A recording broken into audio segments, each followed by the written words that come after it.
2022 का आज 3 question paper और देखेंगे और एक्जैक्टली देखेंगे कि सैनिक स्कूल यार क्या पूछ रहा है एग्जाम के अंदर, ठीक है। और हमारे क्यों 50 में से 50 नंबर नहीं आ सकते हैं, ठीक है। अगर हमारे इंग्लिश में 50 में से 50 आ जाते हैं, मैथ्स में आ जाते हैं, रीजनिंग में, तो मतलब हमारे क्या प्रोस्पेक्ट बन रहे हैं, आप समझ सकते हैं ना। आपका पूरा पूरा चांस बन रहा है एग्जाम को क्लियर करने का, ठीक है। सो उसके लिए सबसे जरूरी होता है प्रीवियस ईयर क्वेश्चन पेपर। क्यों? क्योंकि आपको पता चलता है कि जो सैनिक स्कूल का पेपर सेट करते हैं उनकी क्या एग्जैक्टली मेंटालिटी है, ठीक है। किस टाइप का पेपर सेट करते हैं, क्योंकि हर एग्जाम, चाहे एसएससी का हो, चाहे यूपीएससी का हो, चाहे सैनिक स्कूल का हो, चाहे टीचर का हो, कोई भी हो, हर एग्जाम एक पैटर्न को फॉलो करता है। अगर आप पैटर्न को समझ के जाते हैं ना, तो आपको उसमें ट्रिक्स अप्लाई करने में, तुक्के मारने में, यानी कि गेस वर्क करने में और इन सब चीजों में बहुत आसानी हो जाती है, ठीक है, कॉमन सेंस अप्लाई करके। जैसे कल साहिल थे, तो उन्होंने थोड़ा सा सुपरलेटिव डिग्री लगा दिया था वहां पे, है ना, वर्स्ट वाले एग्जाम्पल के अंदर, but already worst superlative degree में होता है, ठीक है। सो ऐसे आपको नहीं पता चलेगा कि कौन सा शब्द सुपरलेटिव डिग्री में है, क्योंकि आपकी वोकैबुलरी हो सकता है उतनी ज्यादा रिच ना हो। तो ऐसे में आप कॉमन सेंस के साथ स्टिक करना, ठीक है, जब भी आपको बहुत कंफ्यूजन हो, that would come handy and it will not betray you. So चलो, let's start our today's session. And चलिए, बच्चा इसको सॉल्व ऑलरेडी करके आ गया है 2021 के पेपर को? पृथ्वीराज करके आ गए हैं, ओके। विनायक करके आ गए हैं, स्वराज करके आ गए हैं, ठीक है, नेवर माइंड। चलिए परीक्षित, स्टार्ट करेंगे आप? पढ़िए फर्स्ट सेंटेंस।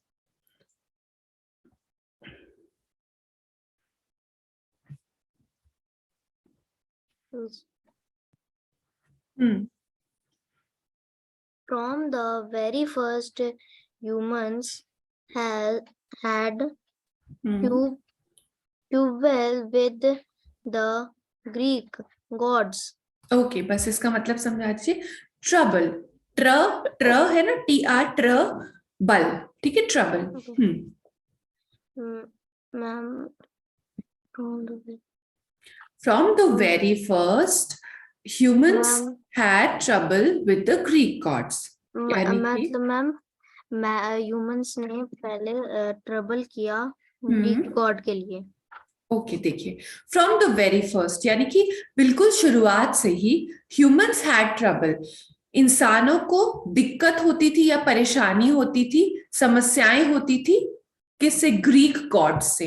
पता नहीं सैनिक स्कूल को इटली, रोम, ग्रीस, इनका कल्चर इतना पसंद क्यों है। आप देख रहे हैं सारे कॉम्प्रिहेंशन वहां से आ रहे हैं, है ना, मिडास वाला, 22 वाला। सो इसका मतलब थोड़ा सा अगर आप फेमिलियर रहेंगे ना इन वर्ड्स से, तो भी अच्छा रहेगा। यस शानवी, आप क्या कहना चाह रहे हैं? पढ़ना चाह रहे हैं? आपका चांस आएगा। Excuse me ma'am. यस, बताइए मैम, ग्रीक गॉड का क्या मतलब होता है? ग्रीक गॉड, ग्रीस एक कंट्री है। ग्रीस, वहां पे पहले बड़ा एरिया होता था। वहां पे जो एक्चुअली जैसे हमारे इंद्र देव होते हैं, है ना, अलग अलग पवन देव होते हैं, उस तरह से ग्रीक गॉड्स होते हैं। तो उनके भगवान होते हैं वो, और मतलब तो उनको वो पूजते हैं। चलिए रुमाना, आगे पढ़ लीजिए आप। आ रहे सब बच्चों के पास आ रहे, पहली फर्स्ट लाइन पे करेंगे, ठीक है। या Most gods thought of human as toys. Humans, इसको बोलिए ह्यूमंस, ह्यूमंस बोलिए। Humans एज टॉयज, इसका क्या मतलब हुआ? as toys. जो गॉड, जो ज्यादातर मतलब गॉड हो, जो ह्यूमन है ना, वो मतलब टॉय को अपना जो गॉड मानते हैं। ओके, देखिए इसको फिर से देखिए। मोस्ट गॉड्स थॉट, ज्यादातर गॉड्स को भगवान नहीं बोल सकते हैं बच्चों, क्योंकि भगवान अपने यहाँ टर्म होता है, तो मैं गॉड ही बोलूंगी, ठीक है। ज्यादातर गॉड्स को लगता था या सोचते थे ऑफ ह्यूमंस एज टॉयज, यानी कि इंसानों को खिलौना समझते थे, ठीक है, ज्यादातर गॉड्स। ओके, चलो नेक्स्ट बच्चे के पास चलते हैं। पृथ्वीराज के पास नहीं चलेंगे, ठीक है। चलिए पढ़ दीजिए फटाफट पृथ्वीराज। सबके पास आ रहे हैं बच्चों, मौका मिलेगा आप सबको। नेक्स्ट वाला कॉम्प्रिहेंशन में नीचे से स्टार्ट करूंगी, ठीक है, don't worry. But God made friends with the humans. Okay, मतलब फटाफट बताइए। पर गॉड्स ने ह्यूमंस को भी फ्रेंड बना रखा था। ठीक है, यानी कि but gods also made friends with humans, मतलब कि बट भगवान गॉड्स जो थे उन्होंने ह्यूमंस को अपना दोस्त भी बना रखा था। अब जल्दी से साहिल पढ़ दीजिए। चलिए बच्चों फटाफट आप सब पढ़ देंगे और जल्दी से हिंदी ट्रांसलेशन बता देंगे, we will not waste time. Yeah one of those gods was Prometheus. उनमें से एक गॉड प्रोमेथियस था। ओके ठीक है, उन्होंने बिल्कुल सही बताया, one of those gods were Prometheus. ठीक है, दोज, ठीक है, तो प्रोमेथियस था। ठीक है, जो भी नाम है इन गॉड का जो नाम रहा होगा प्रोमेथियस। ठीक है, चलिए आगे चलते हैं। आगे कौन सा बच्चा पढ़ेगा, क्योंकि बच्चों हम अपना आज पढ़ाई कर लेंगे और आप अपने पेरेंट्स को बोल देना कि देखो मैंने 3-4 बजे तक पढ़ाई कर ली है सुबह से, अब मैं 2 मूवीज देखूंगा या एक तो देखूंगा ही देखूंगा और मुझे कोई नहीं रोक सकता है। ठीक है उसके बाद भी अगर आपके पेरेंट्स आपको रोके तो वो आप उनको प्यार से समझा देना। ठीक है, क्योंकि हमें शाम को आज मजे करने हैं, मजे करना भी जरूरी है। चलिए अंशुमन बेरा फटाफट पढ़ दीजिए, बोलना कि मैंने 3 साल के सैनिक स्कूल के पेपर सॉल्व किया है और कल भी एक किया था। मेरी तो इंग्लिश अच्छी हो गई है, मेरी मैथ्स रीजनिंग अच्छी हो गई है, जीके भी अच्छी हो गई है। ठीक है, और बाकी हो जाएगी कमिंग वीक में, तो आप बिल्कुल चिंता मत करें। चलिए बताइए फटाफट। Yes ma'am. Ma'am from where? Okay, from where, ध्यान रखिए बच्चों, they thought the gods were wonderful, ये पढ़िए और इसका मतलब बताइए फटाफट। They thought the gods were wonderful, but their children were not as grateful or as connected. Content, ठीक है, Content. मतलब बताइए फटाफट। Yes ma'am. मैम वो लोग सोचते थे कि जो गॉड है वो बहुत ज्यादा मतलब महान है, और पर उनके जो बच्चे थे वो इतने ग्रेटफुल नहीं थे उनके साथ। ठीक है, दे thought the gods were wonderful, उन्हें ऐसा लगता था, ठीक है, कि जो गॉड है वो बहुत ही मस्त हैं, बहुत ही बढ़िया हैं, अच्छे हैं। ठीक है, बट उनके जो बच्चे हैं वो उतने ग्रेटफुल या कॉन्टेंट नहीं है। ग्रेटफुल मतलब शुक्रगुजार, कॉन्टेंट मतलब संतुष्ट नहीं है। ठीक है, कॉन्टेंट मतलब संतुष्ट टाइप होता है। चलिए अपने आप को अनम्यूट कर लीजिए, नेक्स्ट वाला पढ़िए, सब अनम्यूट कर लीजिए बच्चे। हाँ सृजन फटाफट पढ़ दीजिए फटाफट। The children argued amongst themselves and sometimes even argued with the gods.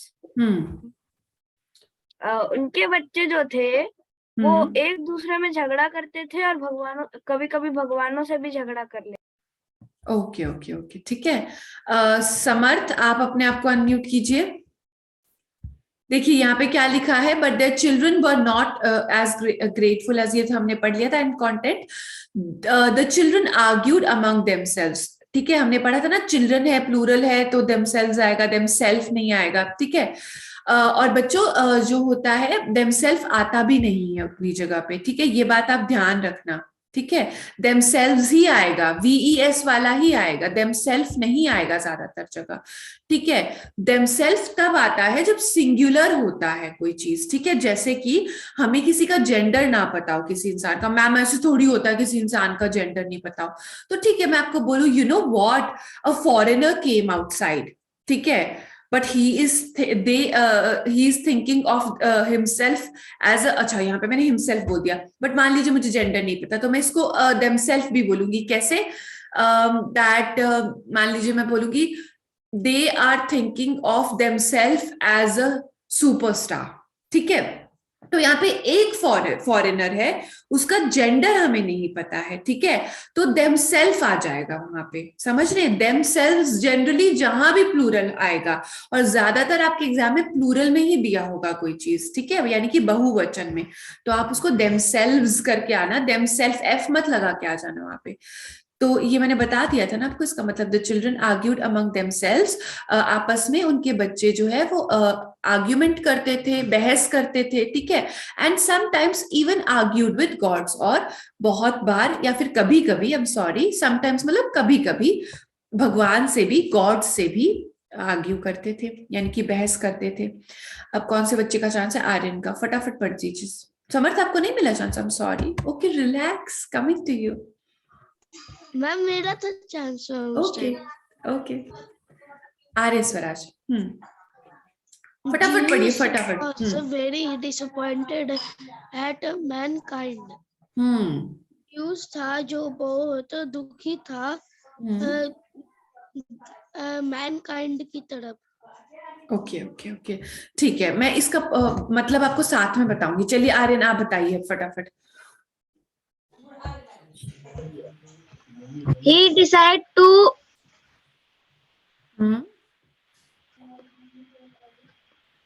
He decided to punish punish mankind by depriving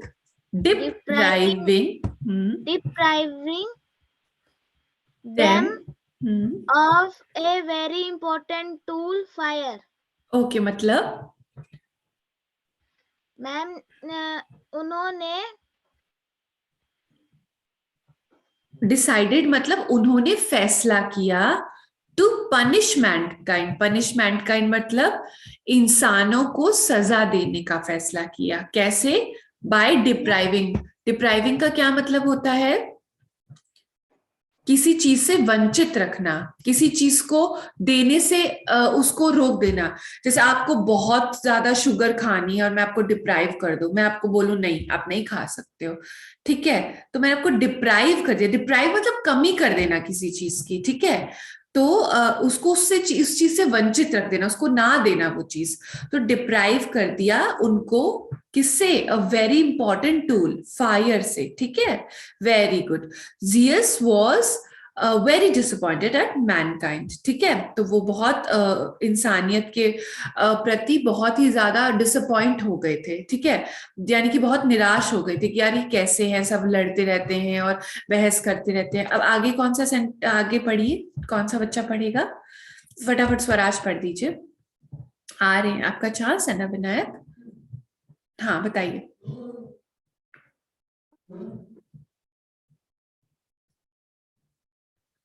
Swaraj आपकी आवाज नहीं आती है इस सिस्टम से, आई थिंक। जाइए पृथ्वीराज के पास जाइए, पढ़िए वहां पे जाके।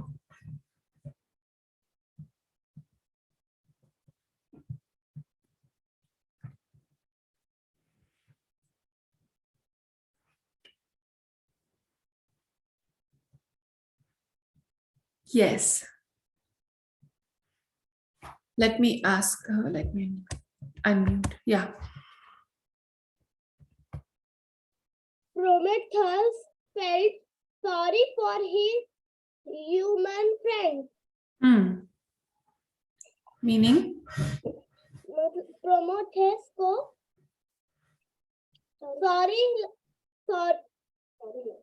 सॉरी लगा उसके ह्यूमन फ्रेंड के लिए। ओके ओके ओके, ठीक है, very good very good. Vinayak आप भी पढ़ दीजिए और मतलब बता दीजिए इसका। मैं फायर से। ये हिंदी इंग्लिश भी पढ़ दीजिए इसका एक बार फिर से। Prometheus felt sorry for his human friend. Meaning? Prometheus जो था वो अपने ह्यूमन फ्रेंड से सॉरी बोलता है। नहीं, इसका मतलब होता है कुछ चीजों का मतलब निहित होता है उसके अंदर, यानी कि हिडन होता है। इसका मतलब यहाँ पे ये है कि अब सॉरी नहीं बोलता है, फेल्ट सॉरी, सेड सॉरी नहीं है, फेल्ट, उसको सॉरी फील होना मतलब उसको बुरा फील होना। मान लीजिए आपका दोस्त बीमार है, you feel sorry for him, ठीक है, इसका मतलब ये नहीं कि आप उससे माफी मांग रहे हैं, इसका मतलब ये है कि आपको उस पर दया आ रही है, बुरा लग रहा है।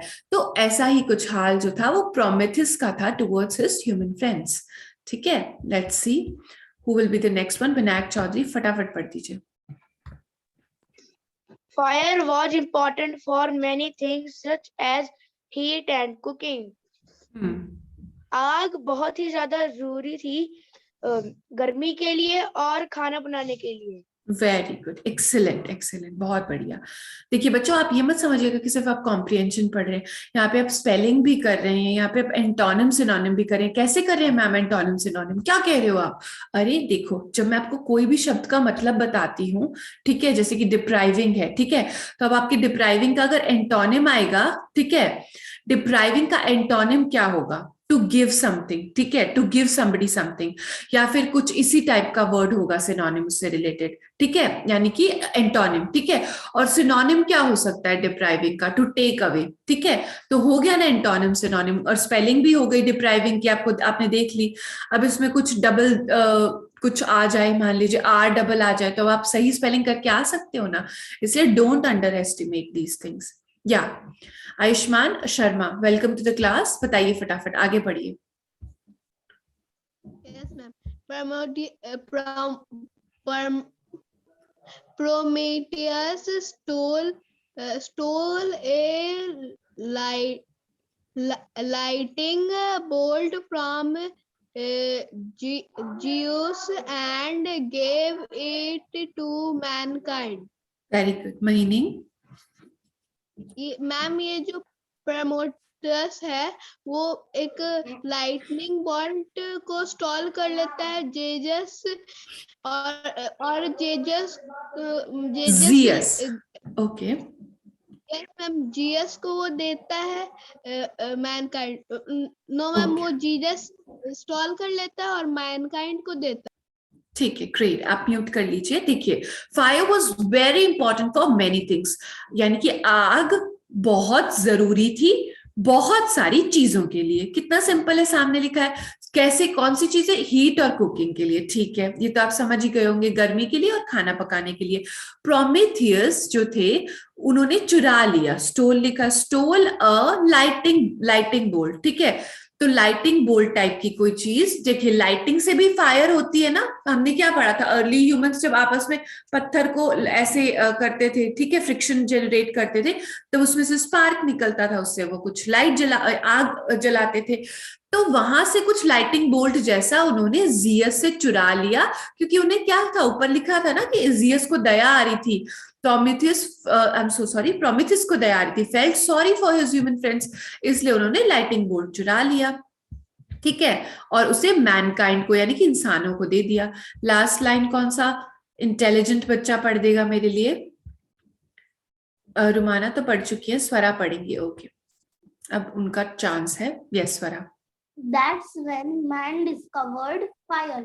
वो वही समय था कि मैन, जो ह्यूमन काइंड थी, उन्होंने फायर का डिस्कवर किया। Okay, great.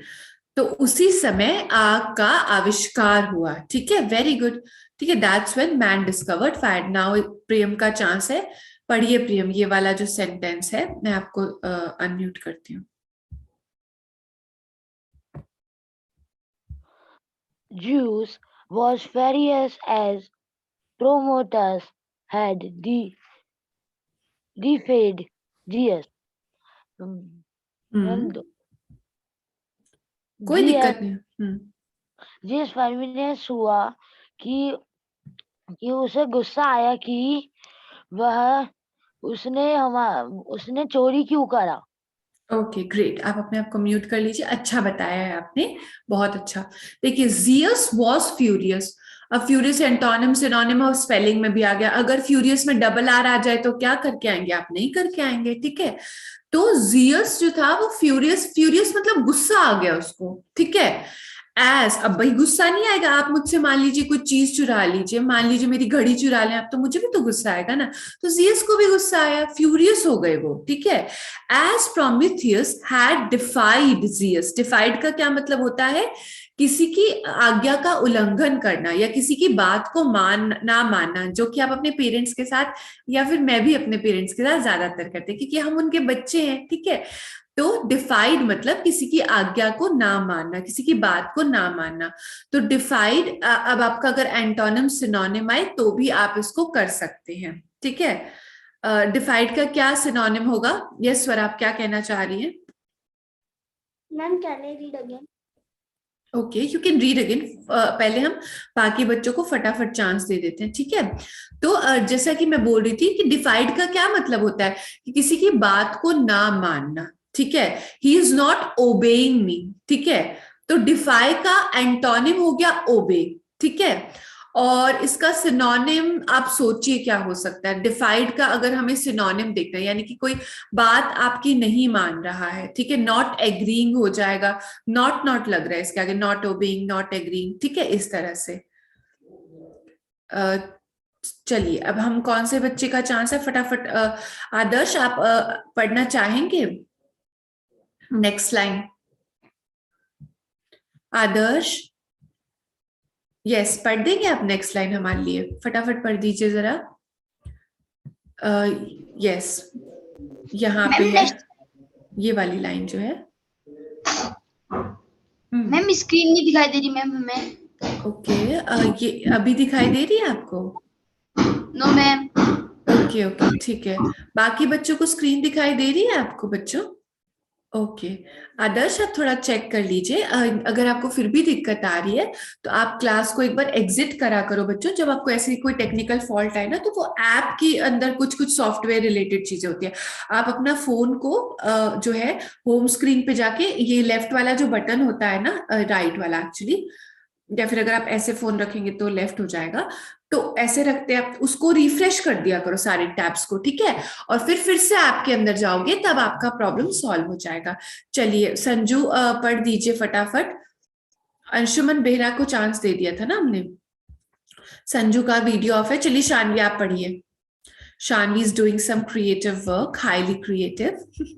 चलिए फटाफट आगे बढ़ He दीजिए। ordered Prometheus be chained to a rock as punishment for stealing his lightning bolt and for going behind his back to help the humans. Prometheus ने ऑर्डर दिया कि जीएस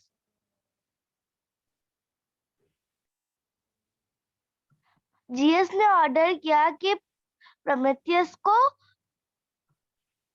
चेन से rock से बांध दिया जाएगा, क्योंकि उसने उसकी लाइटनिंग बोल्ट चुराई थी और उसने ह्यूमंस की हेल्प की थी। Very good very good, mute कर लीजिए। तो देखिए, ही ऑर्डर्ड प्रोमेथियस, उन्होंने जो है वो आदेश जारी किया कि प्रोमेथियस को चेन कर दिया जाए, यानी कि बेड़ियों से बांध दिया जाए, जंजीरों से बांध दिया जाए। किसके सहारे? एक रॉक के, बड़े से रॉक के सहारे, एज अ पनिशमेंट, सजा के तौर पर। किसके लिए? For stealing his lightning bolt, क्योंकि उन्होंने उनका लाइटनिंग बोल्ट चुराया था, एक इंसानों की मदद करने के लिए। For going behind his back का, ठीक है? गोइंग बिहाइंड हिज बैक का क्या मतलब हुआ? यानी कि उनकी पीठ पीछे उन्होंने उससे छुप कर इंसानों की मदद की थी। चलिए यस, सोहन पांडे फटाफट पढ़ दीजिए नेक्स्ट वाला।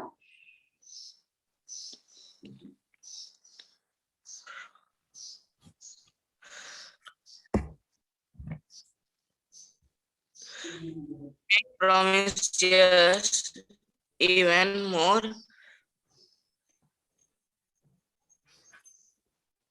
to make Prometheus even more miserable. ये देखो, ये miserable। आगे miserable. बस चलिए आप इतना ही पढ़ दीजिए, क्योंकि ये कॉमा है ना। चलिए आगे पढ़ना है, पढ़ दीजिए। Jesus sent storms to beat angry waves against Prometheus. चलिए बस आप इतना ही पढ़ दीजिए, ठीक है? काफी लंबा सेंटेंस है, आप म्यूट कर लीजिए। Very good. To make Prometheus even more miserable, ठीक है? यानी कि प्रोमेथियस को और भी ज्यादा उनको तकलीफ देने के लिए। और मिजरेबल का क्या मतलब होता है बच्चों? यानी कि उनकी मिजरी को बढ़ाने के लिए। कौन सा बच्चा अनम्यूटेड रह गया है? यस सोहन, आप अनम्यूटेड रह गए, ठीक है? तो उनकी मिजरी को, उनकी मुश्किलों को, उनकी सफरिंग को और बढ़ाने के लिए, ठीक है? तो मिजरी का सिनोनिम क्या हो गया? सफरिंग, ठीक है? तो उसको और बढ़ाने के लिए, ठीक है? और मिजरी का एंटोनिम क्या हो जाएगा? कोई भी ऐसी चीज जो अच्छी हो। अच्छा, मिजरेबल का अगर आप फर्स्ट वाला देखेंगे तो वो माइजर है, उसका मतलब ही चेंज हो जाता है, ठीक है? माइजर मतलब जो कंजूस होता है, ठीक है? तो यहाँ पे लिखा हुआ है कि उनकी सफरिंग को, मिजरी को और बढ़ाने के लिए, ठीक है, जियस ने क्या किया? Jesus Saint storms. स्टॉर्म नहीं है, स्टॉर्म्स है। स्टॉर्म मतलब आंधी तूफान होता है ना। To beat angry waves against Prometheus, ठीक है, यानी कि टू बीट एंग्री वेव्स यानी कि गुस्सैल वेव्स जो होती है ना, जो समुद्र के अंदर आती है वेव्स, वो वाली, ठीक है, अगेंस्ट प्रोमेथियस, उनके खिलाफ, helplessly chained to his rock. तो उन्होंने एकदम मतलब लाइटिंग भी कर दी और स्टॉर्म्स को भी भेज दिया प्रोमेथियस को सजा देने के लिए, जो कि बंधे हुए थे एक बड़े से पत्थर से, ठीक है। आगे वाला सेंटेंस कौन सा बच्चा पढ़ेगा? कौन सा बच्चा रह गया? सोहन हो चुके हैं, सौम्य रह चुके हैं। यस सौम्य, पढ़ दीजिए फटाफट से। From helplessly, हाँ, उसके बाद से पढ़ दीजिए आप। helplessly chained to his rock, GS hmm. made the sun shine real brightly now and tend to burn his skin. बताइए, बस इसका मतलब समझा दीजिए। मैम हेल्पलेस चेंड का मतलब समझ में नहीं आ रहा। हेल्पलेसली चेंड, हेल्पलेसली का क्या मतलब हो गया? देखिए, हेल्प का मतलब मदद होता है, लेस मतलब कुछ कम हो गया, यानी कि अब उसके पास मदद नहीं है, ठीक है। तो हेल्पलेसली मतलब जिसके पास कोई सहारा ना हो, जिसकी कोई मदद करने वाला ना हो, ठीक है। चेंड मतलब कि उसे चेन से बांधा गया है, ठीक है। तो हेल्पलेसली चेंड का मतलब हो गया कि उसके तो हाथ वाथ बंधे हुए हैं, अब वो हेल्पलेस है, मूव भी नहीं कर सकता है। टू हिज रॉक, ठीक है, चेन टू हिज रॉक। इसका क्या मतलब है?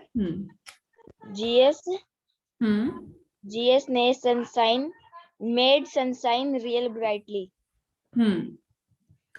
GS made the sunshine really brightly मतलब and now his skin is burning.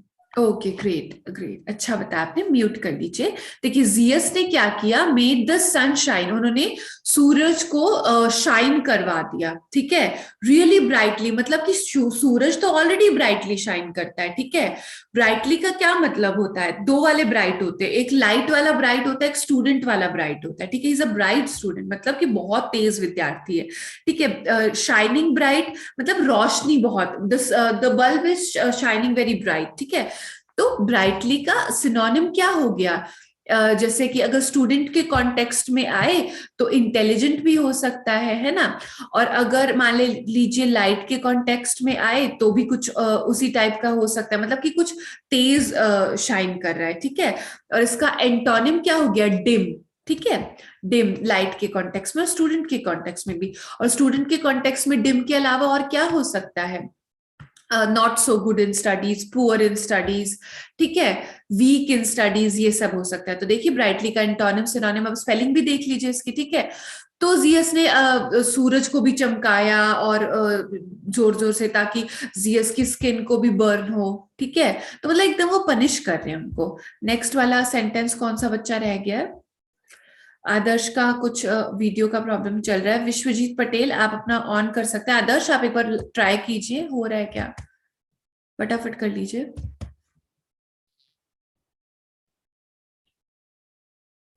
Unmute your self, unmute कीजिए आदर्श फटाफट से।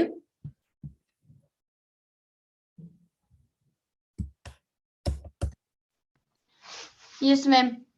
Yeah. It was Hercules who finally released that helpless god from his chains. It was, क्या है ये? Hercules. Hercules, ठीक है। Hercules. हाँ, हरक्यूलिस, हरक्यूलिस पढ़िए इसको, हरक्यूलिस, ठीक है। Who हाँ, finally released that helpless god helpless God, हाँ, from his chains. Very good, मतलब हेरक्यूलिस ने फाइनली रिलीज किया बेसहारा गॉड को चैन से।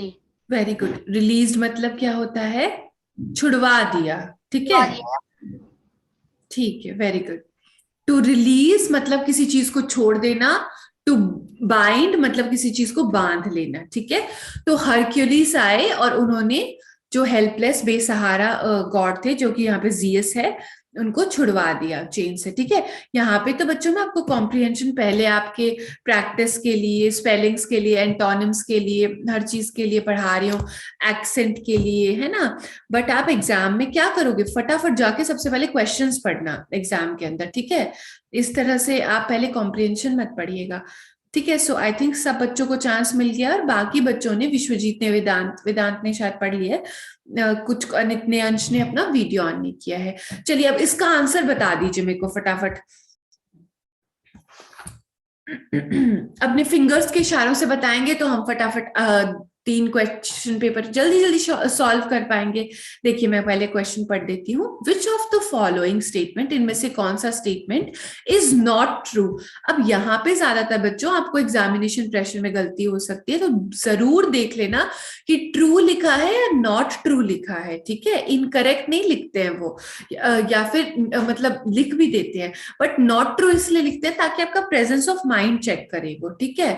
इज रॉन्ग भी तो लिख सकते थे, इज रॉन्ग क्यों नहीं लिखते हो, ताकि आपका प्रेजेंस ऑफ माइंड चेक करे। अबाउट जियस एंड प्रोमेथियस, ठीक है। क्या है, most Greek gods saw humans as a means of their entertainment, okay. Prometheus was chained to a rock as he was a god. Prometheus was chained to a rock as he was a god. Zeus was an unforgiving god who did not like to be disobeyed. ठीक है, वहां पे क्या statement था, डिफाइड था ना। ये देखो, प्रोमेथियस डिफाइड जियस, और यहाँ पे क्या आ गया, डिसओबे आ गया, है ना। तो डिसओबे डिफाइड का क्या हो गया, सिनोनिम हो गया। Hercules emerged as the saviour of Prometheus. Saviour क्या होता है, ओ माय गॉड, वो कोई बोलता है ना जैसे मूवीज में generally, you are my saviour. Saviour मतलब आके किसी टफ सिचुएशन से रेस्क्यू कर देना। रेस्क्यू मतलब क्या, बचा लेना, ठीक है। जैसे बोलते हैं ना, मैंने उस स्ट्रीट डॉग को रेस्क्यू किया था, है ना, मतलब बचा लिया। चलो इसका कौन सा आंसर सही लगता है।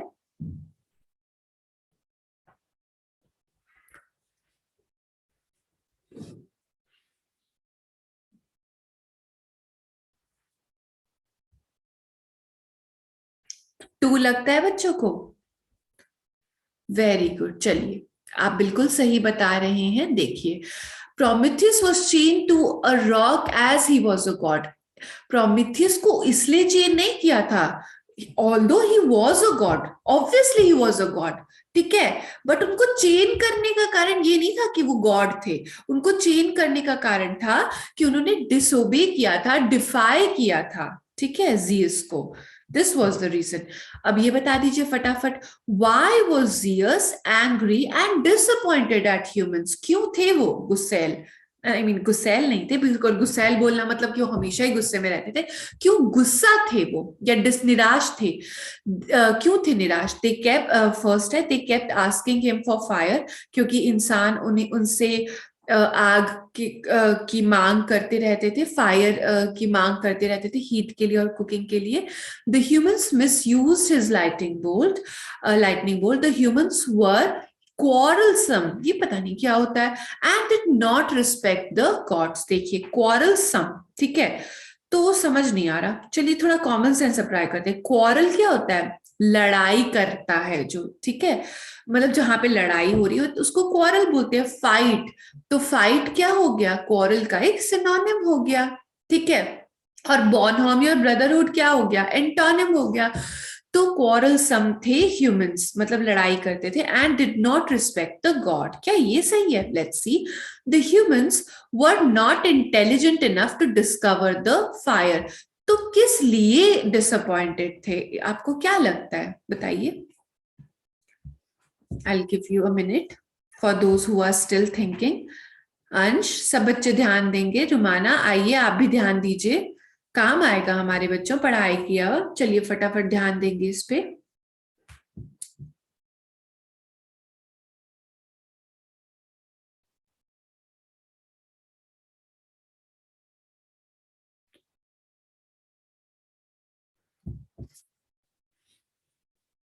बच्चों को 3 लगता है, प्रियम को 1 लगता है, साहिल को 2 लगता है, बाकी बच्चे पढ़ रहे हैं। चलो चलो सब बच्चों से आंसर चाहिए, 1-2 बच्चे पढ़ रहे हैं अभी भी, जल्दी से पढ़ लीजिए बच्चों।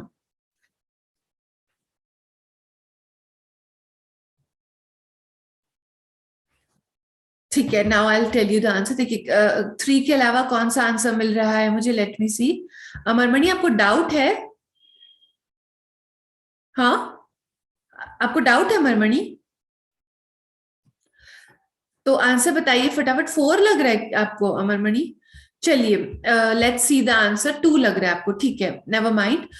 इसका आंसर देखते हैं, ठीक है। 2 लग रहा है उनको, मतलब the humans misused his lightning bolt. Humans ने मिसयूज नहीं किया था, वो तो प्रोमेथियस ने चुरा के ह्यूमंस को दिया था, क्योंकि ह्यूमंस को पे दया आ रही थी जियस को, ठीक है। क्यों दया आ रही थी? क्योंकि जियस ने उनसे जो है फायर को ले लिया था, ठीक है। जियस को गुस्सा क्यों आया था, लेट्स सी, यहीं पे देख लेते हैं।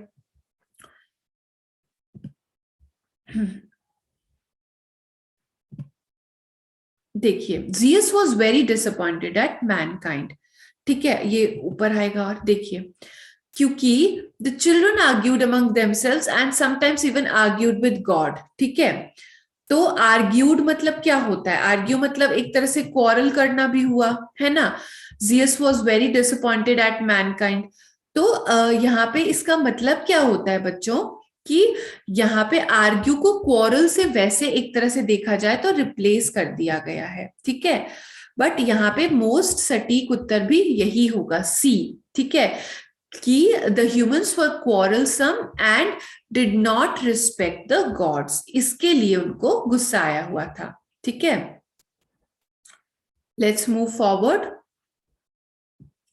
सो आपको आई होप इसका आंसर क्लियर हो गया हो। चलिए इसका बताइए, व्हाट इज द मीनिंग। अच्छा, और तो किसी बच्चे को देखिए, they kept asking him for fire, ऐसा तो नहीं है, ठीक है, वो तो उन्होंने पनिश कर दिया था, उसके बाद हुआ जो भी हुआ। Disappoint in the first place क्यों हुए थे वो?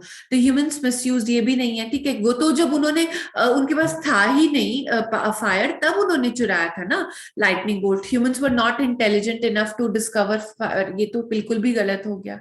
सो आई होप ये आपको क्लियर होगा, है ना। You have to apply a little bit of common sense to this, ठीक है। Let's move forward. देखिए, परीक्षित ने 3 अपनी स्क्रीन पे दिखा दिया, आप चेक कीजिए, अगर आपको भी ऐसे करना आ जाए तो बेटर रहेगा, ठीक है। आप और इजीली अपना आंसर को शो कर पाएंगे। बताइए, what is the meaning of the underlined word? क्या है इस अंडरलाइंड वर्ड का meaning? Prometheus had defied Jesus. अगर डिफाइड को मैं अंडरलाइन कर दूं, यहाँ पे ये गलत हो गया है, प्रोमेथियस होगा, ठीक है। प्रोमेथियस हैड डिफाइड अंडरलाइन कर दीजिए, जियस। सो इसका क्या मतलब होता है कि Prometheus had worshipped Jesus all his life. Worship मतलब उपासना करना, पूजा करना। तो डिफाइड का क्या मतलब होता है? वर्शिप करना, उपासना करना, पूजा करना। Prometheus had defamed Jesus. देखिए कितने सारे शब्द सीखने को मिल रहे हैं। डिफेम का क्या मतलब होता है? डेफेमेशन केस लग जाता है ना, बड़े बड़े सेलिब्रिटीज आपस में एक दूसरे पे लगा देते हैं, यानी कि उनकी जो इमेज होती है, ठीक है, अगर कोई उनको हार्म करता है ना इमेज को, तो वो डेफेमेशन केस लगा देते हैं। बड़े बड़े नेता ज्यादातर इसका यूज करते हैं, ठीक है। सो अगर आपका दोस्त आपको कुछ भी उल्टा सीधा बोले तो उसको बोलो कि मैं तुम पे डेफेमेशन केस चला दूंगा, मुझसे ज्यादा मत बोलो। वो उसको समझ भी नहीं आएगा पहले तो क्या बोल रहे हैं। डिफेम करना मतलब किसी की इमेज को खराब करना, ठीक है, उस पे मतलब चोट करना। सो डिफेम किया था क्या प्रोमेथियस ने जियस को, यानी कि उनकी इमेज को खराब किया था, उनके बारे में उल्टा सीधा बोला था? ऐसा तो मुझे नहीं लगता है। Prometheus detested Jesus for his attitude, ठीक है। Prometheus detested Jesus for his attitude, यानी कि जियस के गुस्सैल एटीट्यूड के चलते प्रोमेथियस ने उनको सबक सिखाया। Prometheus had disregarded the authority of Jesus, ठीक है। क्या उन्होंने डिसरिगार्ड किया था, यानी कि उन्होंने उनकी अथॉरिटी का ध्यान ना रखते हुए कुछ ऐसा काम किया जो अनुचित था। मैं आपको 30 सेकेंड्स का समय देती हूँ, सब बच्चे सोचिए और उसके बाद मुझे इसका आंसर दीजिए।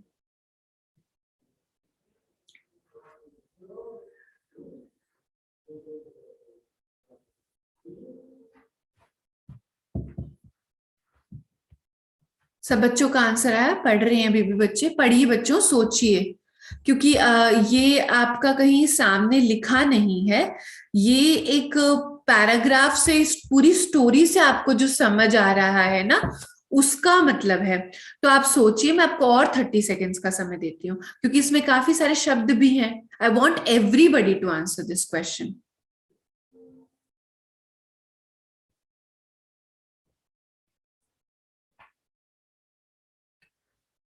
पढ़िए पढ़िए, सब पढ़िए, जल्दी से आंसर दीजिए बच्चों।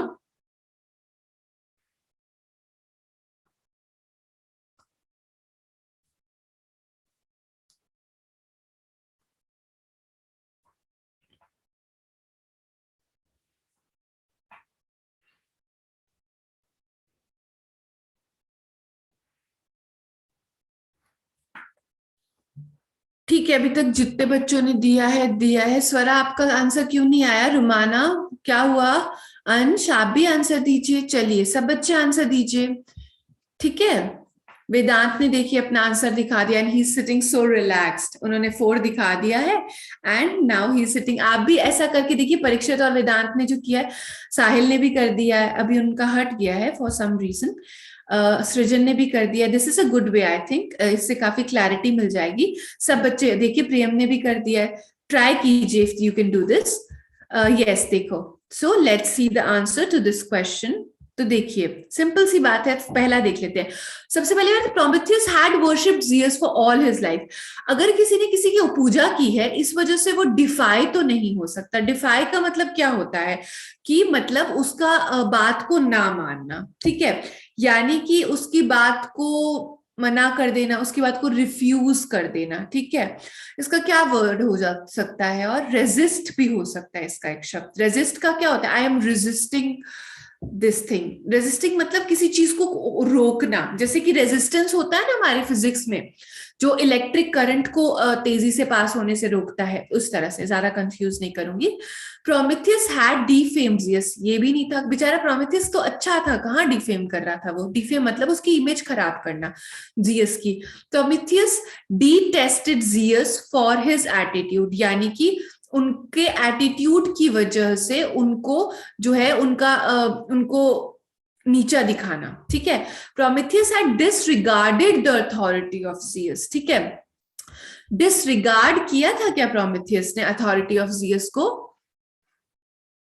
सब बच्चे अपना आंसर मुझे अपनी स्क्रीन पे दिखाइए।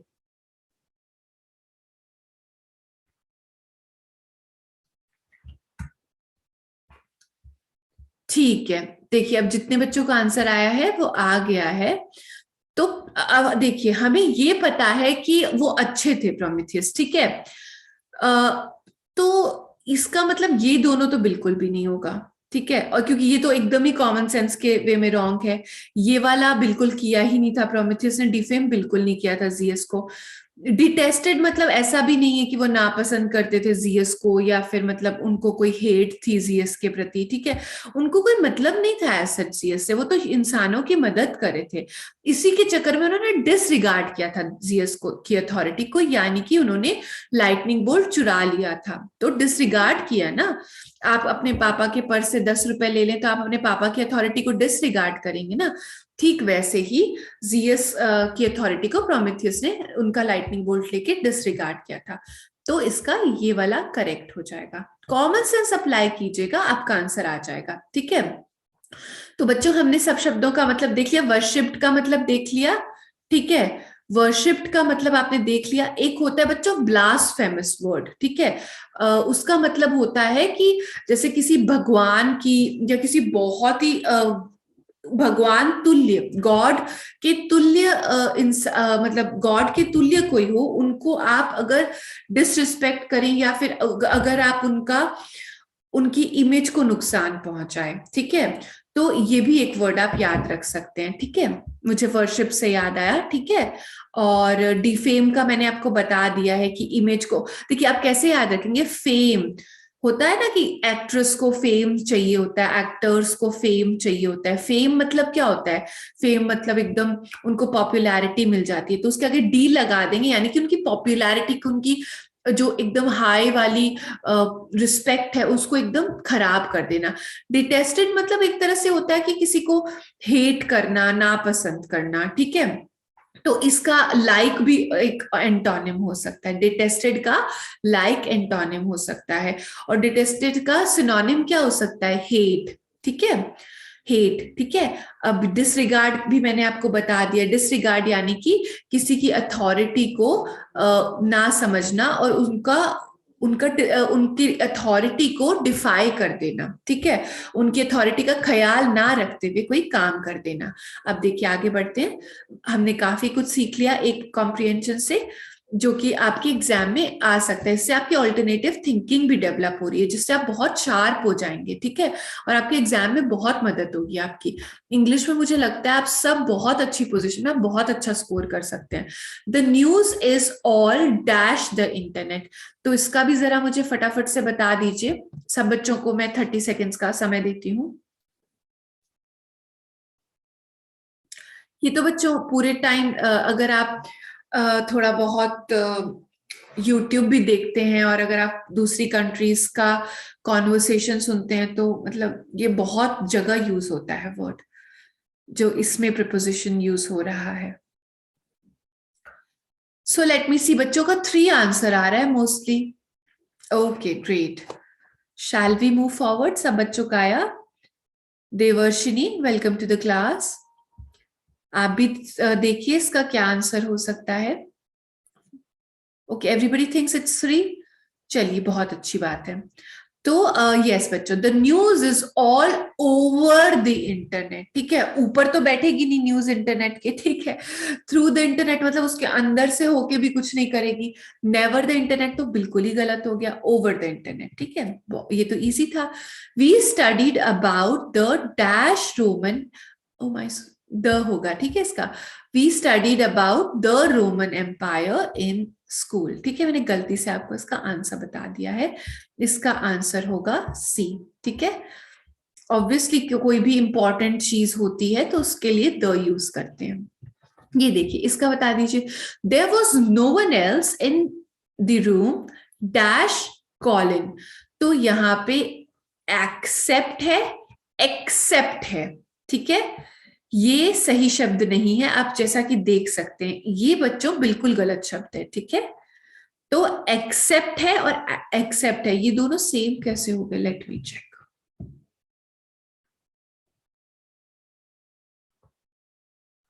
हालांकि मैं आपको पता ही होगा इसका आंसर तो बी है, ठीक है, क्योंकि ये वाला मतलब स्वीकृत करना होता है, एक्सेप्ट है ये मतलब आई एक्सेप्ट योर अपॉलॉजी, मैं तुम्हारी माफी स्वीकार करती हूँ, तो ये तो एक्सेप्ट करना हो गया। आई मोस्ट प्रोबेबली इसमें कुछ एक स्पेलिंग सी नहीं होगा या कुछ ऐसा होगा, ठीक है, पर ये इसकी करेक्ट स्पेलिंग है, आप देख लीजिए, CCEPT, ठीक है। सो ये कुछ पीपीटी में मिसप्रिंट हो गया होगा और इसका सही आंसर होगा ये वाला, ठीक है, एक्सेप्ट यानी कि उसके अलावा, there was no one else in the room, but Colin भी हो सकता था, ठीक है, यहाँ पे बट भी आ सकता था, बट मतलब एक आप सोचो बट मतलब, हाँ बट भी इस तरह से यूज करते हैं, ठीक है, और यहाँ पे एक्सेप्ट भी हो सकता है, एक्सेप्ट यानी कि उसके अलावा, ठीक है, और वो ऊपर वाला एक्सेप्ट जो है वो स्वीकृत करना, किसी चीज को स्वीकार करना, ठीक है। तो इस एक्सेप्ट का एंटोनिम रिजेक्ट भी हो सकता है ना, ये भी याद रखिएगा। अब इसका बता दीजिए मुझे फटाफट, the sun you of must stay out, इसका क्या हो सकता है? Let me also see what is the correct answer for this. आप भी देख लीजिए फटाफट।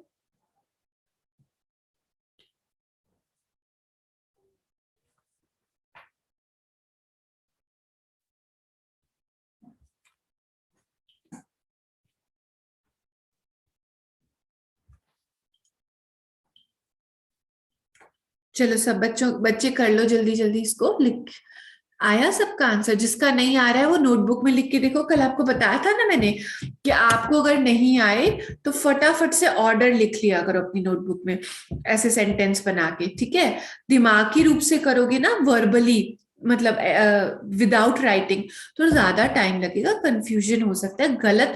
अभी तो बहुत इजी है क्योंकि मजे मजे में क्लास चल रही है, एग्जामिनेशन प्रेशर में गलत हो जाती है चीजें। उसके लिए आप ऑप्शन टिक भी करने वाले हो ना, उसको एक बार लिख लेना उसी ऑप्शन के जस्ट बाद में, ताकि आपका किसी भी हालत में गलत ना हो।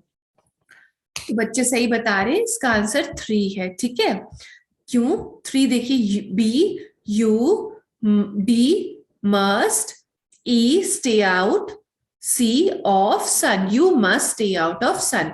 अब मान लीजिए ये देखते हैं तो स्टे आउट होता, फिर सी होता स्टे आउट ऑफ। ठीक है, यहां तक सही लग रहा है। A stay out of the sun, D must stay out of the sun must, ऐसा तो बिल्कुल ही गलत हो गया। इस तरह से आप इसके आगे सेंटेंसेस लिख के इसी ऑर्डर में देख सकते हैं कि क्या ये सही बैठ रहा है या नहीं बैठ रहा है। अगर आपको बिल्कुल नहीं आता है तो सीधा इस ऑर्डर को कॉपी कीजिए, लिखिए, आप सेंटेंस पढ़ेंगे आपको समझ आ जाएगा। इसका बता दीजिए, I immediately salary my want, क्या होगा? बताइए।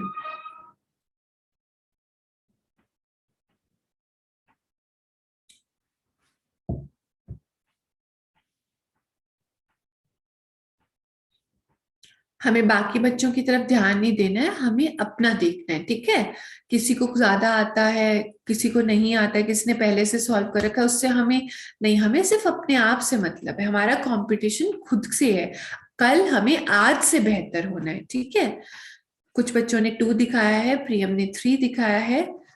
फिर से देखिए प्रियम, आप 3 बता रहे हैं। डी यानी कि माई, सी my salary, I want, my salary I want immediately, my salary I want immediately, my salary I want immediately।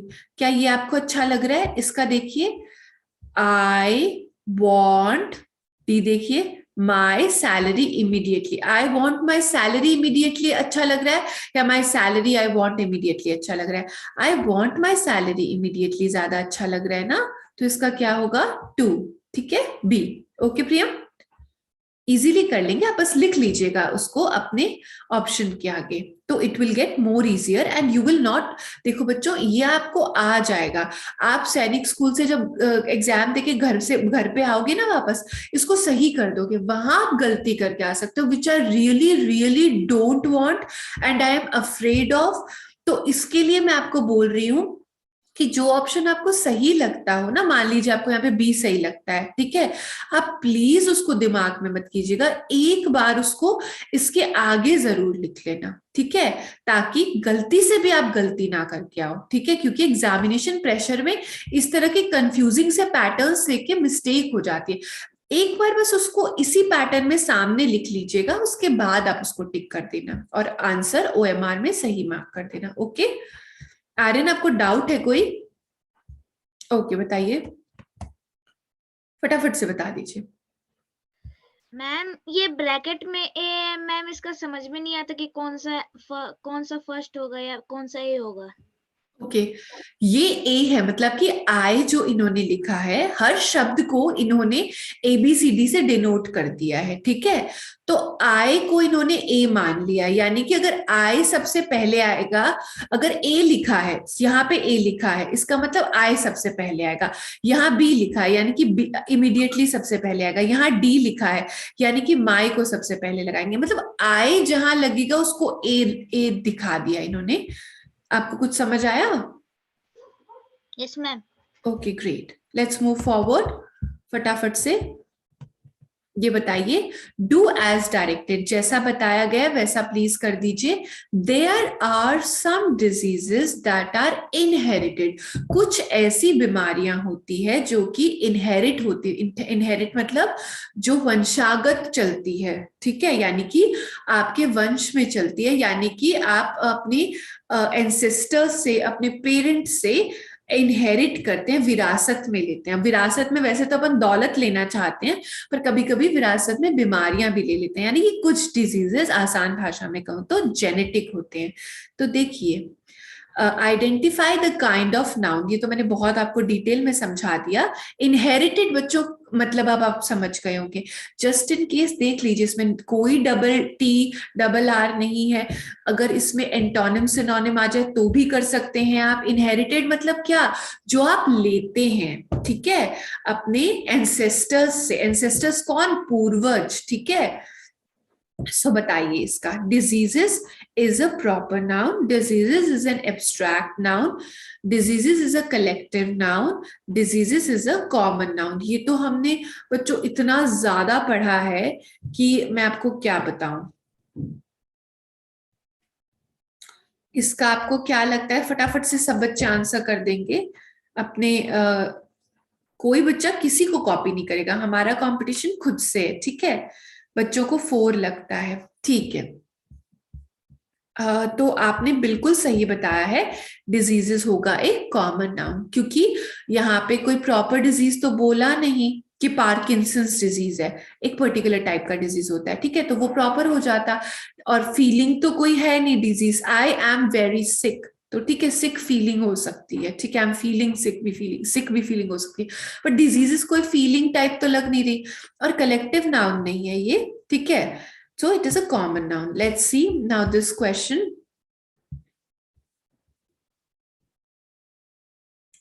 बताइए, after school you and dash must discuss a few things.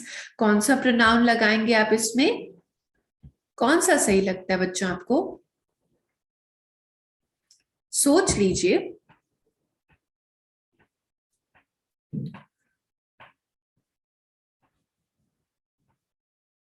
Anshuman आपको डाउट है, okay, या बताइए। Ma'am, yeah, like, but ma'am, this question, same to same this question, ma'am. I have asked one time in the class, ma'am. Which type, which question? Ma'am मेरे को इसमें ये doubt था कि मैम इसमें तो मैम अलग अलग भी हो सकते हैं, after school you and him भी हो सकते हैं मैम, यू एंड मी भी हो सकता है मैम, मेरे को वो वाला डाउट है मैम। ओके ओके, बिल्कुल आपने सही कहा है। इसमें क्या है ना कि यू एंड आई सब्जेक्ट होगा, ठीक है, और क्योंकि सब्जेक्ट होगा इसलिए हम फर्स्ट पर्सन का आई का यूज करेंगे, मी का यूज नहीं करेंगे।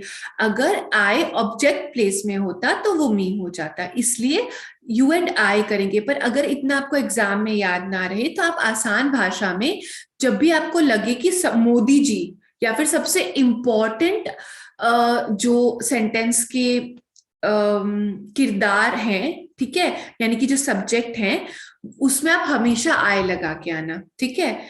जब आपके ऑब्जेक्ट प्लेस में आए तब मी लगा के आना। तो यू एंड आई के साथ आप सेफली जा सकते हैं अगर आपको एग्जाम में कुछ समझ ना आए और आप कंफ्यूज हो जाएं, ठीक है। मी सब ऑब्जेक्ट प्लेस पे आता है, ठीक है बच्चों। सो इसका क्या सही उत्तर हुआ, आई, ठीक है। After school you and I, तुम और मैं, सब्जेक्ट हो गया ये, ठीक है। Must discuss a few things, अगर ये ऐसे होता ओके, ये नहीं होगा, I have to discuss a few things with you. मेरे को मी से आपको एक सेंटेंस बताना है।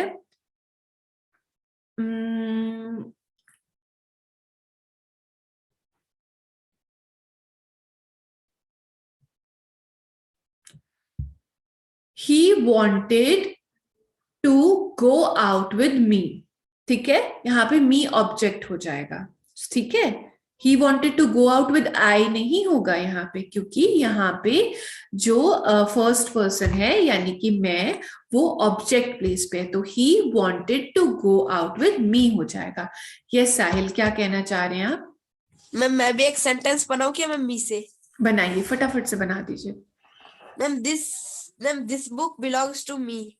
हाँ, this book belongs to me, ठीक है, ये भी सही है। तो यहाँ पे भी मी ऑब्जेक्ट में हो गया और सब्जेक्ट हो गया दिस बुक, ठीक है। So shall we move forward, is everybody cool with that? Samarth कुछ शो कर रहे हैं, आंख बनाई है उन्होंने। ओके बच्चों, let's move forward.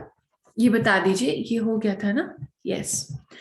It is quite warm, ठीक है, इट इज क्वाइट वार्म यानी कि काफी गर्मी सी है, ठीक है, वार्म है। अब इसमें आपको क्वेश्चन टैग लगाना है। कौन सा वाला क्वेश्चन टैग लगाएंगे आप? कल मोस्ट प्रोबेबली मैं आपसे क्वेश्चन टैग डिटेल में डिस्कस करूंगी, बट अभी के लिए आपको जो सही लगता है वो बताइए। It is quite warm, it is quite warm, तो फिर क्या लग जाएगा इसमें? हिंट भी दे दिया है मैंने आपको। ओके, कुछ बच्चों का आंसर आ गया है, कुछ बच्चे अभी भी सोच रहे हैं।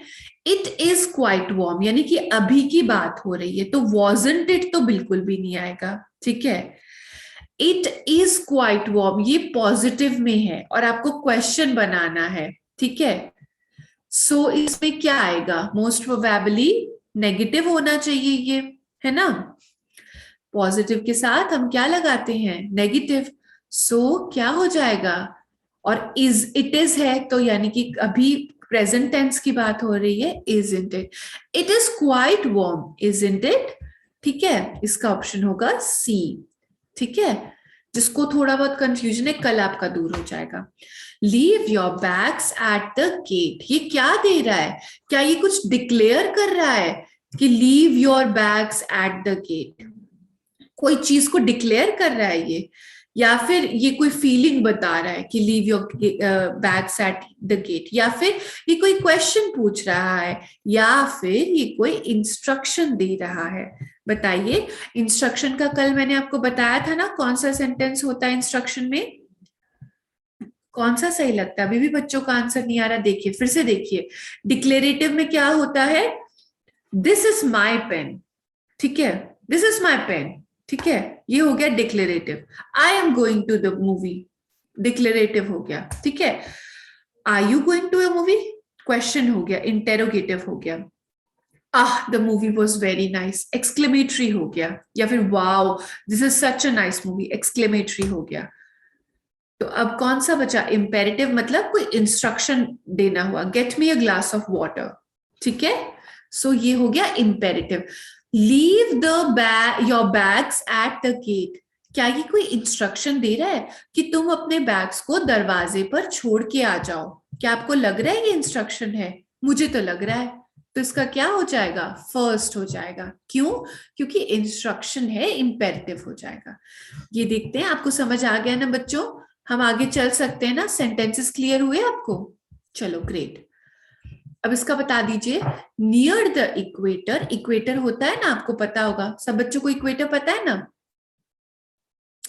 नहीं पता तो जो सबको पता है, अर्थ के ठीक सेंटर से 0 डिग्री गुजरता है ना, जहां पे रेन फॉरेस्ट भी है ना, उसको कहते हैं इक्वेटर, जहां पे सबसे ज्यादा सूर्य की रोशनी भी अवेलेबल होती है और बारिश भी आती है। चलो anyways, near the equator the sun dash greater quantities of water, ठीक है। तो सन क्या होगा यहाँ पे? क्या लग रहा है आपको? क्या is the near the equator the sun is evaporating greater quantities of water, यानी कि अभी सूरज काम कर रहा है वहां पे कुछ। सन इवेपोरेट्स यानी कि ये यूनिवर्सल ट्रूथ सा लग रहा है। सन हैज इवेपोरेटेड यानी कि कर दिया इवेपोरेट, ठीक है। Sun evaporate greater quantities of water. तो बच्चों आपको देख के लग रहा है ना कि ये जो सेंटेंस है इसमें एक यूनिवर्सल ट्रूथ सा साउंड कर रहा है ये। तो हम कौन सा यूज करेंगे? टू, ठीक है। इवेपोरेट्स, जैसे कि the sun rises in the east, ठीक है। तो इवेपोरेट्स होगा इसका, यूनिवर्सल ट्रूथ टाइप साउंड कर रहा है। इसका बता दीजिए करेक्ट स्पेलिंग। तो जैसा कि मैंने आपको बताया, जैसे ही आप ये सेंटेंस देखें आपको कंफ्यूज नहीं होना, सबसे पहले अपने पेपर के अंदर रफ सेक्शन के अंदर अपार्टमेंट की स्पेलिंग जो आपको आती हो वो लिख लेना। इससे आपको कंफ्यूजन नहीं होगी, वरना आप कंफ्यूज हो सकते हैं, ठीक है। अब आप मुझे बताइए कि इसका करेक्ट आंसर क्या होगा? अपार्टमेंट की स्पेलिंग जो आपको सही आती हो, क्योंकि ये तो सिर्फ प्रैक्टिस से आएगा बच्चों। इंग्लिश में ऐसा तो है नहीं कि प्रोनाउंसिएशन उसे आप मेक आउट कर पाए स्पेलिंग। सही बताया है कुछ बच्चों ने, 3 होगा इसका आंसर, अपार्टमेंट, ठीक है। ये वाला अपार्टमेंट मतलब क्या होता है? फ्लैट टाइप, ठीक है। दिस इज माई अपार्टमेंट, मतलब ये मेरा फ्लैट है जहां मैं रहती हूँ, उस जगह का के नाम को अपार्टमेंट कहते हैं, ठीक है। Today is the dash day of my life, today is the more important day of my life, ठीक है। एडजेक्टिव चूज करना है। देखिए आप अगर कंपैरेटिव, सुपरलेटिव, डिग्रीज लगाएंगे तो थोड़ा कंफ्यूज हो सकते हैं, ठीक है।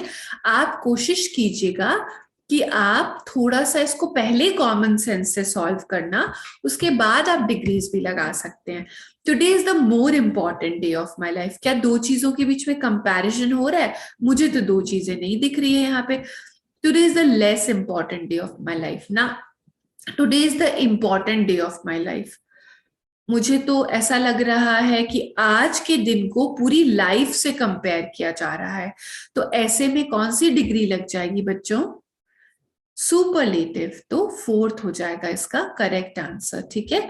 Today is the most important day, जब आप किसी एक चीज को जो है काफी सारी चीजों से कंपेयर करते हैं ना, ठीक है, तब उसमें सुपरलेटिव डिग्री लग जाती है, ठीक है, सबसे हायर डिग्री लग जाती है। ये भी अगर सब नहीं जानना है तो आसान भाषा में आप ऐसे समझ सकते हैं कि अगर कोई एक छोटी सी चीज, यानी कि आज का दिन तो पूरी जिंदगी में एक बहुत छोटा सा अंश हो गया है ना, तो ऐसे में आप सबसे highest form of expression use करेंगे या वर्ड यूज करेंगे, तो यहाँ पे मोस्ट इंपॉर्टेंट, सबसे ज्यादा जरूरी, सबसे हाईएस्ट फॉर्म ऑफ एक्सप्रेशन लग रहा है ना आपको, तो इसके लिए क्या होगा कि ये मोस्ट इंपॉर्टेंट हो जाएगा। आगे चले, इस सबको क्लियर है? चलिए ग्रेट, लेट्स मूव फॉरवर्ड। इसका बता दीजिए, poets are known to fly in their thoughts, ठीक है। तो पोएट्स जो हैं, यानी आप समझते हैं कवि जो है, they are known to fly in their thoughts, ठीक है। इसका ये एक मतलब इसका हिडन मीनिंग है, इसको लिटरली नहीं ले सकते हैं आप, ठीक है। ऐसा नहीं कि वो उड़ने लगते हैं, पर मतलब वो एकदम खो जाते हैं अपने विचारों के अंदर, क्योंकि ऑब्वियसली उनका काम ऐसा होता है। तो यहाँ पे choose the word nearest to the meaning of the underline word. Underline word है यहाँ पे, आई थिंक फ्लाई होना चाहिए, let me see, let me check, या फ्लाई है, ठीक है। सो अगर फ्लाई एक अंडरलाइन वर्ड है, poets are known to fly, fly का नियरेस्ट वर्ड यानी कि सिनोनिम क्या हो सकता है इसमें से, बताइए। सब बच्चों को मैं मौका दे रही हूं, आप सोचिए।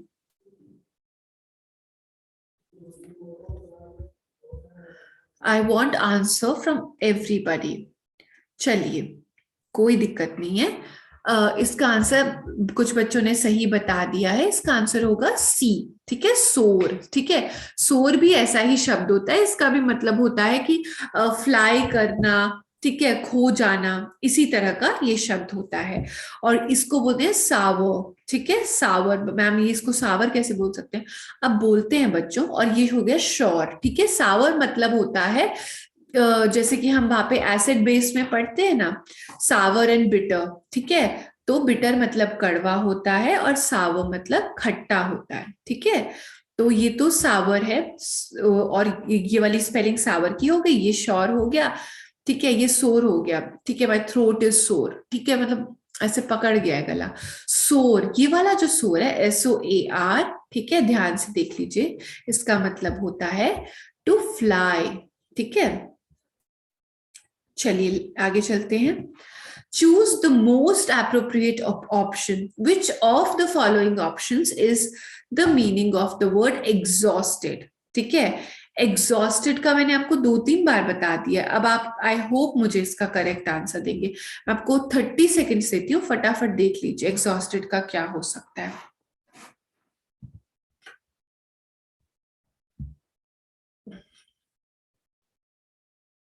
हमने 1-2 क्लास पहले इसको किया था प्रैक्टिस।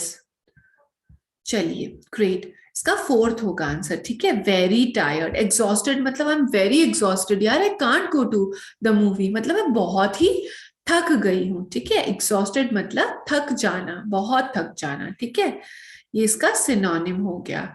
और एग्जॉस्टेड का एंटोनिम क्या हो गया? I am very energetic right now, ठीक है, जैसे मैम एग्जॉस्टेड लग सकती है कभी कभी, पर पृथ्वीराज मोस्टली क्या लगते हैं, एनर्जेटिक। ठीक है, ओ समर्थ भी एनर्जेटिक लगते हैं, वेरी नाइस, अच्छी बात है। सृजन भी लगते हैं, ग्रेट ग्रेट, अच्छी बात है बच्चों। अंशुमन भी थोड़ा दिखा रहे हैं कि आई एम ऑल्सो एनर्जेटिक। चलिए, अ कन्फेक्शनर इज अ पर्सन, कौन सा पर्सन होता है बच्चों कन्फेक्शनर, सोचिए।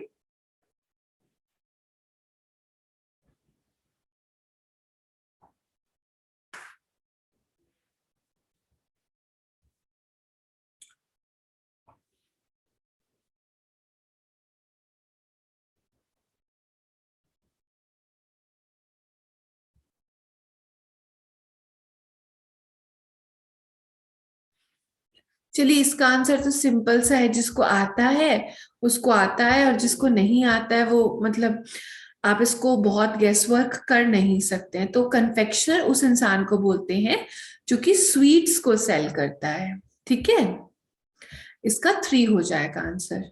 ओके, ये तो ये भी हम करवा देंगे आपको क्लास में। ठीक है, वन वर्ड फॉर मेनी। ठीक है, कि मतलब इसको क्या कहते हैं, उसको क्या कहते हैं, ये भी प्रैक्टिस करा देंगे।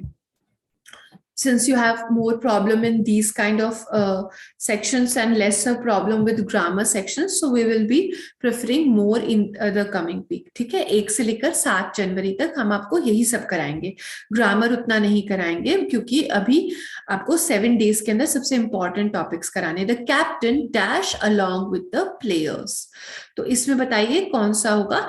The captain was present along with the players. Okay, makes some sense. The captain was presenting with the player. ऐसा तो नहीं लग रहा।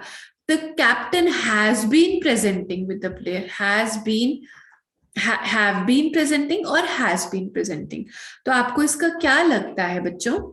ये तो काफी सिंपल दिख रहा है।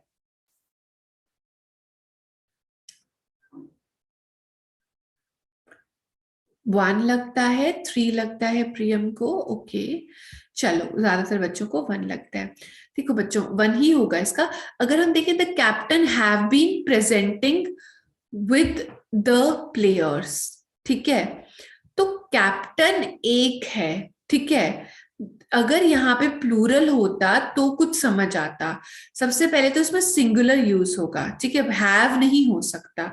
यहीं से आपको ट्रिक पता चल जानी चाहिए कि ये गलत हो गया, क्योंकि कैप्टन तो एक ही होता है ना। MS धोनी कैप्टन थे, विराट कोहली कैप्टन है, तो वो तो एक ही होगा, है ना। अब आपको समझ आया प्रियम? तो कैप्टन के लिए हम यूज करें, ये एक ही होगा, कैप्टन वॉज प्रेजेंट होगा। ठीक है, let's move forward. Choose the word, तो ठीक है, यहाँ पे फर्स्ट हो जाएगा the captain was present along with the players. Choose the word that means the opposite of मॉर्टल। मॉर्टल का क्या ऑपोजिट होगा, बताइए फटाफट से। 2 लगता है बच्चों को, 3 लगता है कुछ बच्चों को, शानवी को, विश्वजीत को। Let's see, immortal. ठीक है बच्चों, इनमॉर्टल जैसा तो कोई शब्द होता नहीं है, सबसे पहली बात। ठीक है, इस चीज में मैंने ये नोटिस किया है कि सैनिक स्कूल वाले ज्यादातर IM बेस्ड ज्यादा देते हैं। ठीक है, जैसे कि लिटरेट, इलिटरेट। ठीक है, कल हमने देखा था लिटरेट इलिटरेट, आज हो गया है मॉर्टल, और इसका होगा सही उत्तर इमॉर्टल। ठीक है, सेकंड वाला इमॉर्टल। मॉर्टल मतलब क्या होता है, मॉर्टल मतलब कि जिसकी कभी मृत्यु होगी। ठीक है, जो अमर नहीं है। इमॉर्टल क्या हुआ, जो अमर होता है। ठीक है, इसका बता दीजिए। A dash of thieves was caught by the police। ये हमारी क्लास में भी पूछा था किसी बच्चे ने, विनायक ने पूछा था, और उनको टीम लगता था इसका आंसर, तो टीम तो नहीं होगा।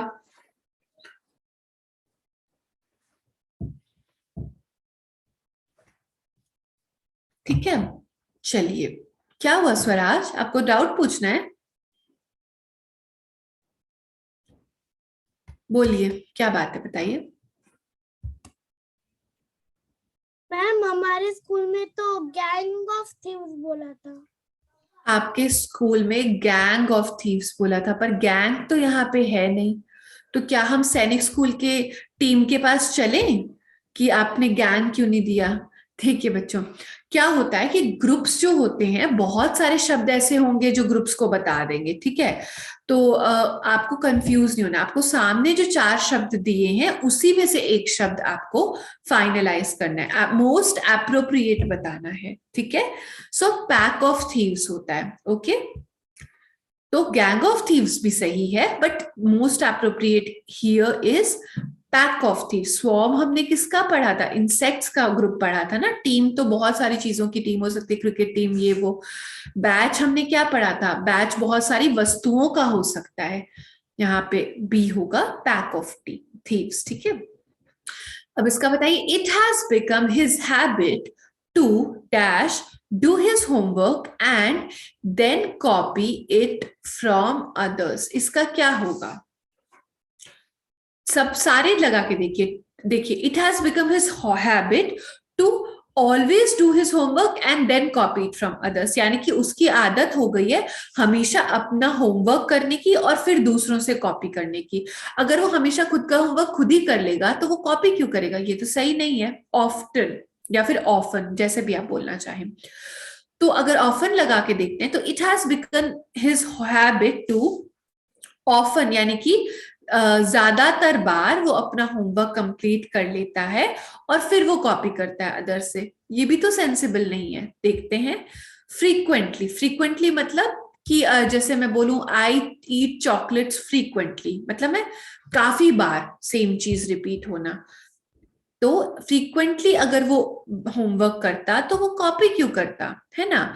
तो it has become his habit to never do his homework. कभी होमवर्क करता नहीं है और फिर दूसरों से कॉपी करता है। Are we clear till here? Shall we move forward? Great. There are several dash at the conference. ये मैंने आपको बहुत बार बताया है, इसका जो डिफरेंस होता है। अब मुझे इसका सही उत्तर बता दीजिए। फर्स्ट लगता है।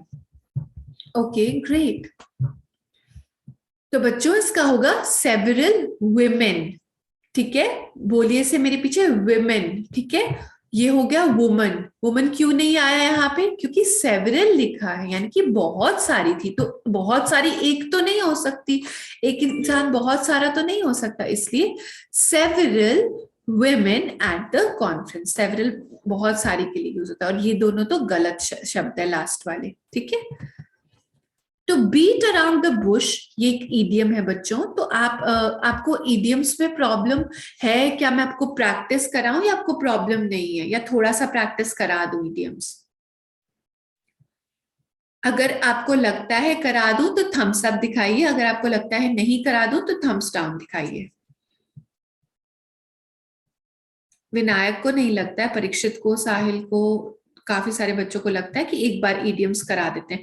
विनायक थोड़ा सा ओवर कॉन्फिडेंट हैं अभी तक, so which is not a good thing for you Vinayak, because there must be some idioms that you also don't know. But anyways अच्छी बात है, कोई दिक्कत नहीं है। अब आप देखिए यहाँ पे जो है to beat around the bush जो है उसका क्या मतलब होता है? क्योंकि विनायक मान लीजिए आपके पास आपकी बुक है, ठीक है, और अभी आपके पास पुराने सैनिक स्कूल के पेपर्स खुले हुए हैं या फिर आपने पढ़ लिए एक बार पहले से, ठीक है? तो अभी आपको लग रहा है आपको आता है सब कुछ, पर जब आप एग्जाम में जाओगे ना तब सब कुछ नया होगा, कुछ भी देखा हुआ नहीं होगा, इसलिए आप ध्यान रखिएगा। चलिए, तो बीट अराउंड द बुश का क्या मतलब होता है बच्चों? ये मैं आपको इस तरह से तो समझा नहीं सकती हूँ कि मतलब इसमें कोई कॉमन सेंस लग नहीं सकती है, but let me see if there is anything possible. To turn violent against a stranger, ठीक है? I don't think so. To avoid saying something because it is uncomfortable, हाँ ये हो सकता है। To come to the main point of the conversation, यही तो exactly नहीं होता बीट अराउंड द बुश, ठीक है? To not come to the main point of the conversation होता तो सही हो सकता था। To start a fire in the forest, तो इसका होगा option number B. To avoid saying something because it is uncomfortable, ठीक है? इसमें ये इडियम है तो I can't it does not have a literal meaning to it, it has a hidden meaning. इसका बी होगा, ठीक है। इसको मैं आपको सेंटेंस बता देती हूँ, ठीक है।